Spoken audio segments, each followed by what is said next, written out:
ಈಗ ಲಾಭ ಬಂತ ಸರ್ ನಿಮಗೆ? ಸೇಫ್ ಆದ್ರಾ ಪ್ರೊಡ್ಯೂಸರು ಹೇಗೆ? ಲಾಭ ಸೇಫ್ ಅನ್ನೋದಕ್ಕೆ ಇನ್ನೂ ತುಂಬ ಕಾಲ ಹೋಗಬೇಕು. ಸಿನಿಮಾ ಹೆಚ್ಚಿನ ಥಿಯೇಟ್ರ್ಗಳಲ್ಲಿ ಹೋಗಬೇಕು. ಈಗ ಒಂದು ಥಿಯೇಟ್ರಲ್ಲಿದೆ, ಅದು ಎಲ್ಲ ಏನಾಗೋಯ್ತು, ಈ ರೀ ರಿಲೀಸ್ ಅಂದ್ಬಿಟ್ಟು ಈ ಸಂಜು ಬೆಡ್ಸ್ ಗೀತ ಬಿಟ್ಬಿಟ್ಟವ್ರೆ ಅಂತ ಅವರು. ಪಾರ್ಟ್ 2 ಇದು ಹೊಸದು, ಇದು ಕಮ್ಯುನಿಕೇಟ್ ಆಗೋದಕ್ಕೆ ವಾರಗಳ ಗಟ್ಟಲೆ ಎಳೆದ್ಬಿಡ್ತು.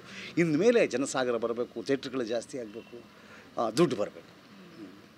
ಸರ್ ಏನು ಸರ್ ಇದು ದರ್ಶನ್ ಸರ್ ಮನೆ ಪಕ್ಕನೇ ಇದ್ದೀರಾ, ನಮಗೆ ಗೊತ್ತೇ ಇಲ್ಲ. ಇಷ್ಟು ವರ್ಷಗಳ ಕಾಲ ಇಲ್ಲೇ ಬಂದು ಆಲ್ಮೋಸ್ಟು ಇರ್ತಿದ್ವಿ, ಲೈಕ್ ಯಾರ್ದೋ ಮನೆ ಏನೋ ಅಂತ ಅಂದ್ಕೊಂಡು ಸುಮ್ಮನೆ ಆಗ್ತಾಯಿದ್ವಿ. ದರ್ಶನ್ ಸರ್ನೇ ಕರೀಬೋದಾಗಿತ್ತಲ್ಲ ಸರ್ ಪ್ರಮೋಷನ್ಗೆ? Sir is a very nice gentlemen. ನೋಡಿ, ಇಲ್ಲಿ ಪಕ್ಕ ಇದ್ದೀವಿ, ನಾವು ಯಾವತ್ತೂ ಮೀಟ್ ಮಾಡಿಲ್ಲ. ಅವ್ರ ಪಾಡ್ಗೆ ಅವ್ರು ನಮ್ಮ ಪಾಡಮ್ಮ. ನಾನು ಯಾರನ್ನೂ ಮನೆ ಹತ್ರ ನನಗೆ ಇಡೀ ರೋಡಲ್ಲಿ ನಾನು ಫೋಟೋ ಕೊಡೋಲ್ಲ. ಇಲ್ಲಿ ಒಂದೇ ಟೈಗರ್ ದರ್ಶನ್ ಸರ್, ಅವರೊಬ್ಬರೇ ಮಾತ್ರ ಫೋಟೋ ಕೊಡಬೇಕು. ಇನ್ಯಾರು ನಾನು ಒಂದು ದಿನ ನೋ, ಅವರೇ ಸ್ಟಾರ್, ಅವರೇ ಹಂಗೆ. ಆಮೇಲೆ ಇಲ್ಲೇ ಇದ್ದೀವಿ. ಆಮೇಲೆ ನಾನು ಯಾರನ್ನೂ ಮನೆ ಹತ್ರ ಕರೀತಿರಲಿಲ್ಲ. ಈಗ ಸ್ವಲ್ಪ ಹುಷಾರಿಲ್ಲ, ಒಂಚೂರು ಸ್ಕಿನ್ನು ಅಲರ್ಜಿ ಜಾಸ್ತಿಯಾಗಿ ಈ ಪ್ರೆಷರ್ಗೆ, ಅದಕ್ಕೆ ಮನೇಲೇ ಇದ್ದೀನಿ. ಸೊ ಈಗ ಒಂದೇನು ಇಂಟ್ರ್ಯೂ ಕೊಡಿ ರಿಯಾಕ್ಟ್ ಮಾಡಿದಾಗ ಇಲ್ಲ ಅಂತ ಹೆಂಗೆ ಹೇಳಿ, ತಪ್ಪಾಗುತ್ತೆ. ಸೊ ನಮ್ಮನ್ನು ಬೆಳೆಸಿರೋರು ನಮ್ಮ ಬೆಳವಣಿಗೆಯಲ್ಲಿ ಮಾಧ್ಯಮದವ್ರದ್ದು ಸಾಕಷ್ಟು ಸಪೋರ್ಟ್ ಇದೆ. ಸೊ ಹಂಗಾಗಿ ನಾನು ಯಾರಾದರೂ ಏನೋ ಕೇಳಿದಾಗ ಇಲ್ಲ ಅನ್ನಲ್ಲ. So I love them. ಹಂಗಾಗಿ ಮನೆ ಹತ್ರ ಇದೇ ಫಸ್ಟ್, ಈ ಸರಿನೇ ಫಸ್ಟು. ನಾನು ಮಾಸ್ಕ್ ಹಾಕೊಂಡು ಓಡಾಡ್ತೀನಿ ಇಲ್ಲಿ. ರೀತಿ ಶಾಕಿಂಗ್ ಆಯಿತು. ಈ ಮನೇನ ಯಾವಾಗಲೂ ನೋಡ್ತಿದ್ವಲ್ಲಪ್ಪ, ಇಷ್ಟೊಂದು ಚೆನ್ನಾಗಿ ಗಿಡ ಮರಗಳೆಲ್ಲ ಬೆಳೆಸಿದ್ದಾರೆ, ಎಷ್ಟು ಚೆನ್ನಾಗಿದೆ ಅಂದರೆ ನೀವು ಒಂದು ಫ್ರೇಮ್ ಇಡ್ತೀರಲ್ಲ, ಬ್ಯೂಟಿಫುಲ್ ಆಗಿರೋ ಫ್ರೇಮು, ಅದೇ ಥರ ಇದೆ ನಿಮ್ಮ ಮನೆ. ಹೌದು, ನಮ್ಮ ಮನೆ ಬ್ಯೂಟಿಫುಲ್ ಆಗಿದೆ. ಇನ್ನೂ ಇಂಟೀರಿಯರ್ ನೋಡಬೇಕು. ನಮ್ಮ ಪೆಟ್ಟಿದ್ದನ್ನೆಲ್ಲ ಕರ್ಕೊಂಡು ಹೋಗ್ತಿದ್ದೆ.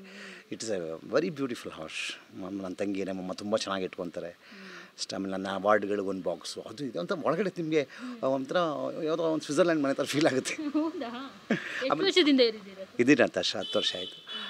6-7 ವರ್ಷ ಆಗಿದೆ. ಈ ಗಿಡ ಮರ ಎಲ್ಲ ನಂಗೆ ತುಂಬ ಇಷ್ಟ. ನೋಡಿ ಅಲ್ಲಿ ಎಲೆ, ಇದು ಬೀಳಿದೆಲೆ, ಅಮ್ಮ ತುಂಬ ಚೆನ್ನಾಗಿ ನೋಡ್ಕೊತಾರೆ. ಗಾರ್ಡನ್ ಎಲ್ಲ. ಸೊ ಅಮ್ಮ ಲೈಫ್ ಇಸ್ ಸೊ ಬ್ಯೂಟಿಫುಲ್, ಚೆನ್ನಾಗಿದೆ. ಈ ಥರದ್ದೆಲ್ಲ ಆಗಬಾರ್ದು, ಆಗಿಬಿಡುತ್ತೆ. ಆವಾಗ ಒಂಚೂರು ಅಪ್ಸೆಟ್ ಆಗುತ್ತೆ. ಬರ್ತಾರ ದರ್ಶನ್ ಸರ್ ನಿಮ್ಮ ಮನೆಗೆ? ನೀವು ಏನಾದರೂ ಅವ್ರ ಮನೆಗೆ ಹೋಗ್ತೀರಾ? ಇಲ್ಲ, ಇವತ್ತವರೆಗೂ ಇಲ್ಲ. ಹೋಗಿಲ್ವಾ? ದರ್ಶನ್ ಸರ್ ನಾನಿಬ್ಬರು ಹಿಂಗೆ ಒಟ್ಟಿಗೆ ಹಿಂಗೆ ಸಿಕ್ಕೇ ರೋಡಲ್ಲಿ. ಯಾಕೆ ಅವರಿದ್ದರೆ ನಾನು ಇಲ್ಲಿರಲ್ಲ. ಅಂದರೆ ಅವ್ರ ಸ್ಪೇಸ್ ಅವ್ರದ್ದು, ನಮ್ಮ ಸ್ಪೇಸ್ ನಮ್ಮದು. ಅವ್ರ ಪಾಡಿಗೆ ಅವ್ರು ಇರ್ತಾರೆ, ನಮ್ಮ ಪಾಡಿಗೆ ನಾವು ಇರ್ತೀವಿ. ಆಮೇಲೆ ನಾನು ಇರೋದು, ನಾನು ಮನೇಲೇ ಇರಲ್ವಲ್ಲ, ಇವಾಗಲೇ ಇರೋದು ಮನೆಯಲ್ಲಿ. ಬೆಳಿಗ್ಗೆ ಎದ್ದು ಹೊರಟ್ರೆ ನಾನು ನಂದು ಸ್ಕ್ರಿಪ್ಟ್ ಡಿಸ್ಕಷನ್ಸು, ಕಂಪೋಸಿಂಗು, ಮತ್ತು ಮಧ್ಯರಾತ್ರಿ ಬರ್ತೀನಿ. ಸೊ ಹಂಗಾಗಿ ಇಲ್ಲೇನಂತ ಜಾಸ್ತಿ ಕಮ್ಯುನಿಕೇಷನ್ ಇಲ್ಲ. ಸರ್ ಈಗ ಸ್ಕಿನ್ ಅಲರ್ಜಿ ಯಾಕೆ ಸರ್ ಟ್ರೀಟ್ಮೆಂಟ್ ಏನು ತೊಗೊಂಡಿಲ್ವಾ ನೀವು? ಹೇಗೆ ನಡೀತಾ ಇದೆ ಟ್ರೀಟ್ಮೆಂಟ್? ಇಲ್ಲ, ಅದೇನೆಂದರೆ ಅದು ಪ್ರೆಷರಿಗೆ ಬಂದುಬಿಡುತ್ತೆ.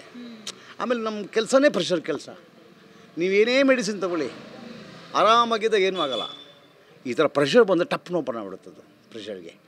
ಸೊ ಹಾಗಾಗಿ ಇಟ್ಸ್ ಲೈಕ್ ಮೈ ಫ್ರೆಂಡ್. ಈಗ ನಿಮ್ಮ ಫ್ರೆಂಡ್ ಒಬ್ಬ ನಿಮ್ಮ ಜೊತೆ ಕರ್ಕೊಂಡು ಹೋಗ್ತಿರಲ್ಲ, ಹಂಗೆ ಅದು it has become my friend. ಜೊತೆ ಕರ್ಕೊಂಡು ಹೋಗ್ತಾ ಇದ್ದೀನಿ. ಅದಕ್ಕೆ ನಮ್ಮ ಮದುವೆ ತಡ ಆಗಿರೋದು? ಅದೆಲ್ಲ ಏನಿಲ್ಲ. ನಮಗೆ ಮದುವೆ ಮಾಡ್ಕೊಳ್ಳೋ ಸ್ಥಿತಿ ಇಲ್ಲ ಅಂದ್ಕೊಂಡು ಮಾಡ್ಕೊಂಡಿಲ್ಲ ಅಂದ್ಬಿಟ್ರೆ ಅದೇನು, ಆ ಸ್ಕಿನ್ ಅಲರ್ಜಿ ಯಾವಾಗಲೂ ಇರೋಲ್ಲ. ವರ್ಷದಲ್ಲಿ 1 ತಿಂಗಳು ಇರ್ತದೆ. ಜಾಸ್ತಿ ಪ್ರೆಷರ್ ಯಾವಾಗ ಆಗುತ್ತೆ ಅವಾಗ ಇರ್ತದೆ ಅಷ್ಟೇ. ಅದು ಅದರ್ವೈಸ್ ಇಟ್ಸ್ ಆಲ್ ನಾರ್ಮಲ್.